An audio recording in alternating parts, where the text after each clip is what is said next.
Kaixo! Bueno, super esprinteko bigarren asteko entrenamentuei dagokienez, imaginatzen dut ja bakoitzak zuen erresistentzia maila kalkulatu duzuela, hau da, E bata, E bia, E irua, hori guztia. Horrela ez bada, joan webgunera, bertan dago ondo azalduta nola atera zuen erresistentzia maila, irubebikoitza.triatloiamaitut.eu zen.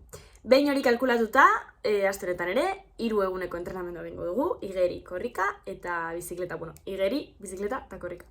Beraz, astenetan 1050 metro egingo ditugu igerian, lehenengo aldiz aletak erabiliko ditugu eta kontzeptu berriak agertuko dira ere bai.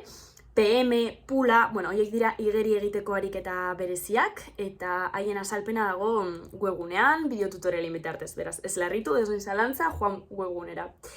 Gero, bizikletari dagokionez, 60 minutuko entrenamendu egingo dugu. Tartean, erritmo aldaketak sartuz. Taulan dago adierazita. Erritmo aldaketa horiek guztira 25 minutukoak izango dira.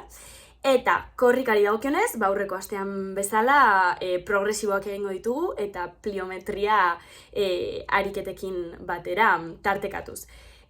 Bestalde, gogoratzea izuet, pixkat indarra eta entrenatzeare bai horrelako ariketak egitea gomendagarria dela, eta noski estiramenduak ere bai, oso garrantzitsuak direla entrenatzerako orduan.